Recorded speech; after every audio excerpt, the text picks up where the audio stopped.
Okay, so let's round this out by adding some effects liberally. So at the minute our sound sounds like this.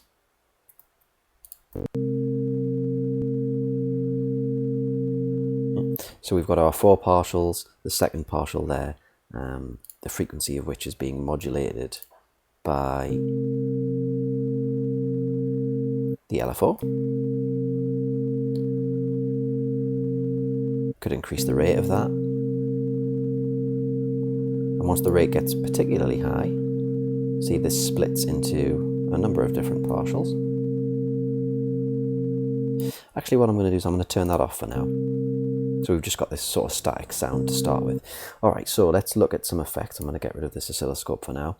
Let's go into audio effects, and I'll go with my favourite. I'll go with overdrive, and let's put an overdrive on as an insert effect on partial 2.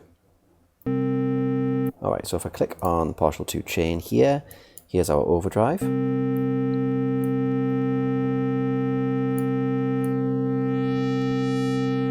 you can see what the overdrive is doing is it's actually adding additional partials at the high end of the frequency spectrum.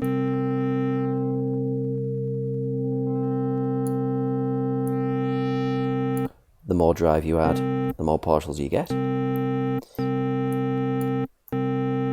That was partial 2. I'm just going to reduce that in volume. And because we've got this panned right, if I pan it all the way right, all of those partials go all the way to the right. I'll just bring it in again a little bit.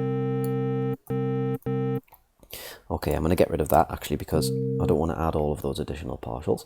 Let's add something like reverb. I'll put this on partial 4. Okay, so take this high cut out, get rid of this spin, change this to high and turn the chorus off. You want to do that basically every time you put an Ableton reverb in. So now you've got reverb just on one partial, and because that partial is panned to the right,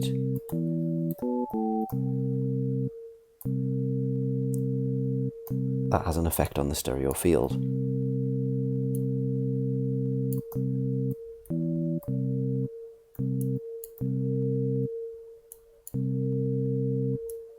Alright, and then maybe let's add a phaser to partial 2.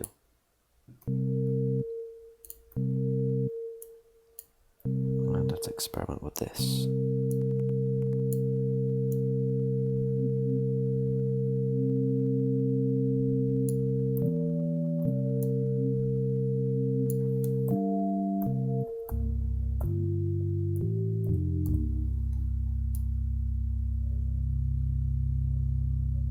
Okay, sounds quite nice over here. So I think this is an opportunity now to bring in some modulation. So let's bring in an external LFO. So if I go to Max for Live, type in LFO, and bring in this LFO here. So I'm just going to drop it there. So it's just after the drum rack. And I'm going to map this LFO to, oh no, hang on, I need to stop. I need to remember what the parameter is. It's frequency here. So I'm going to map this LFO to this frequency control. And now it's moving.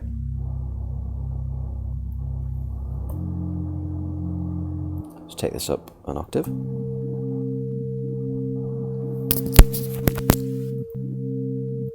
Increase the rate.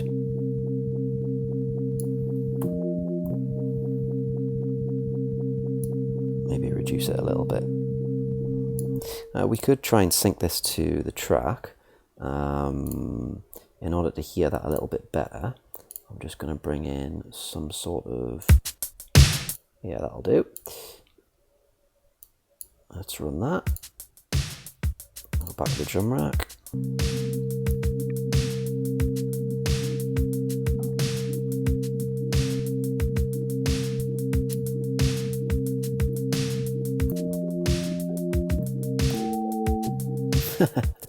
Sounded nice, that, didn't it? However, the point is that we've synced this to the rhythm of the track. Let's put it on 8th notes.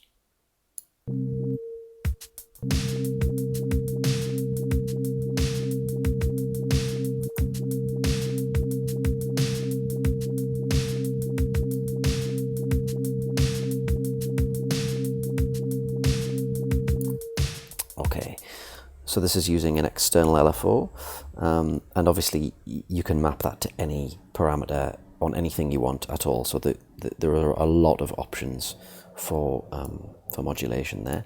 You could do the same thing with an external envelope generator, of course. We've already looked at that, so I won't go through that now. So yeah, we've got insert effects happening there. But also remember that we can have send and return effects.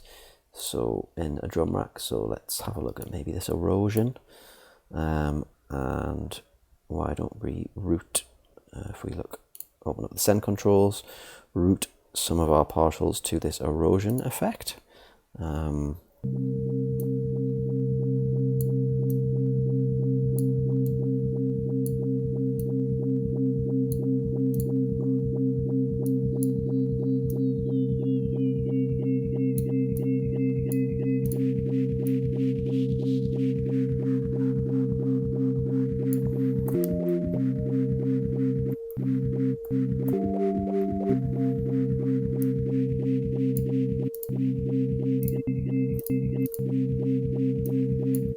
Okay, that's quite nice. And then we've got partial 3 going to it now. So essentially what this is doing is just adding in some extra noise. Because we're routing partial 2 and partial 3, so we talked before about the stereo field, we're now altering the stereo field. So we're adding some extra noise to a partial that exists in the stereo field, which is panned over to the left. If I start moving partial 2 further to the right, you should start to hear that move now. So we're really getting some sounds now that have a broad range of different frequencies across the stereo field. So you should start to hear that as a very stereo sounding sound, if you like, for want of a better expression.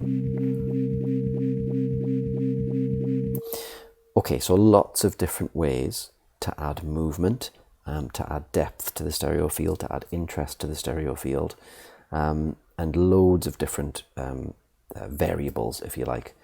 So we've got insert effects, we've got send and return effects, we've got external modulation from LFOs and envelope generators, and all of this should add up to a very rich stereo field if you start to pan the partials around.